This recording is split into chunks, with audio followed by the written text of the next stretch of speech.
Hi, I'm David Scranton, and thanks for clicking this video. Today, we're talking about healthcare in retirement, especially long-term care. And I'm here with our special guest, Ellie Truckenbrodt. She's a long-term care and Medicare advisor at my very own practice, Scranton Financial Group in Connecticut. Ellie, you gotta love technology, right? I'm down here in the Florida office, you're in the Connecticut office, and we still get to see each other. Isn't this great? Yeah, I love technology. It's a great thing. Yeah. Well, thank you for being here and helping us out with this, because as you know, you're the person, whenever I've got a Medicare or a long-term care question, I come to you because you know that what I know about this stuff could be probably fit on the top of someone's thumb, right? So first of all, why do you think, when people talk about planning for how they're going to pay for long-term care, are they going to self-insure? Are they going to buy insurance? What are they going to do? Why is it something that's a topic they typically just put off?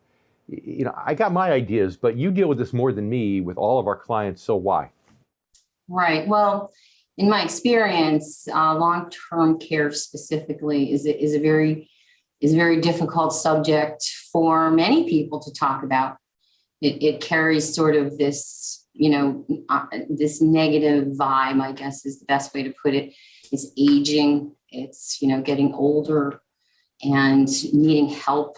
All of those things are, pretty much in anybody's head a negative. So nobody really wants to talk about it, because whoever wants to talk about something that is a negative. So that's really what it is. And it's kind of a hurdle to get over.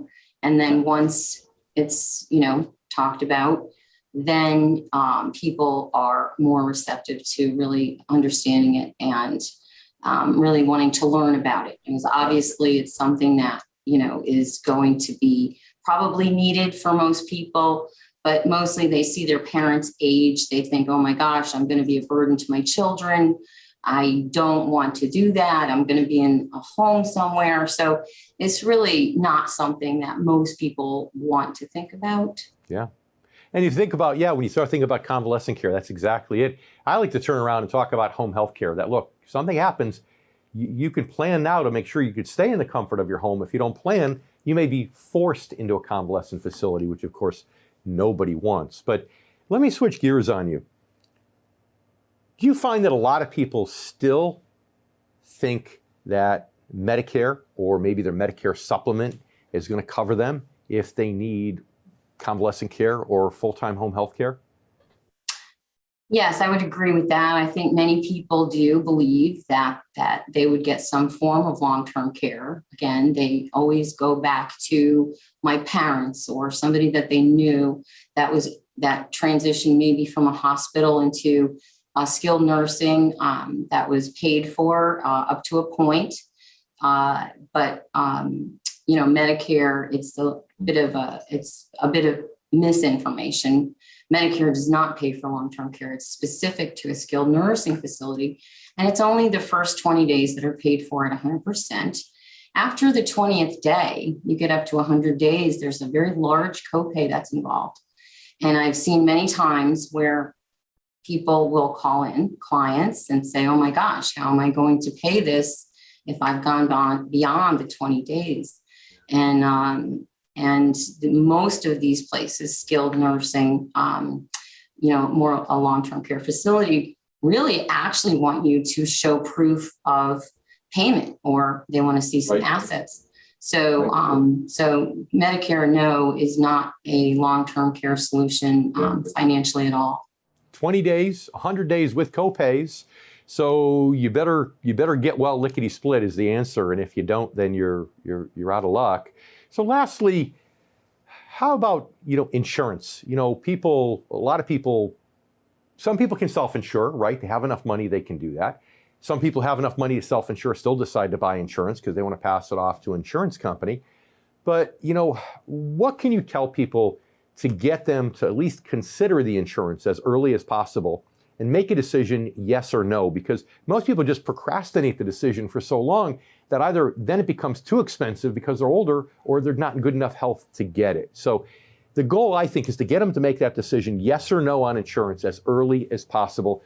What are your best words of wisdom to those folks? Yeah, I mean, obviously, early as possible. You know, insurance, it's all about insurance. The younger you are, obviously, the lower premium you're always going to pay when it comes to insurance. But also, people out there really need to understand the plans that are available today. The plans of yesterday, very, very different. They're almost like auto insurance. You pay and you pay, and you know, we never want you to get in an accident, but if you do, you know, you're covered. If you never get in an accident, you've paid out money that you're insured, and there's comfort there. These plans are very, very different by design. So they're more asset based. So the sooner that they think about getting into a plan, it's an asset based plan. These premiums never, ever go up. Once it's paid, it's paid. Also, asset based, meaning the monies that go into these types of policies actually come back to your estate if you don't use the money. So,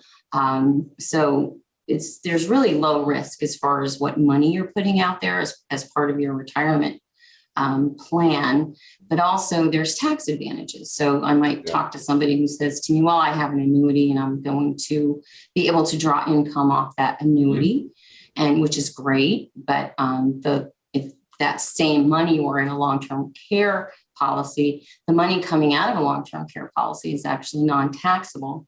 So up to right now, per the IRS, it's right around or right over $10,000 a month, which makes a huge difference. And you know, for a lot of people who are retired, Ellie, as you know, income's more important than the amount of assets on their balance sheet. So if they can satisfy that need by transferring an asset versus by having a constant income drain that's going to last you for the rest of your life, I can see how that might be a more attractive approach. But bottom line, look at it early, look at it in your 50s, and make a decision once and for all. Am I doing it? Am I not doing it?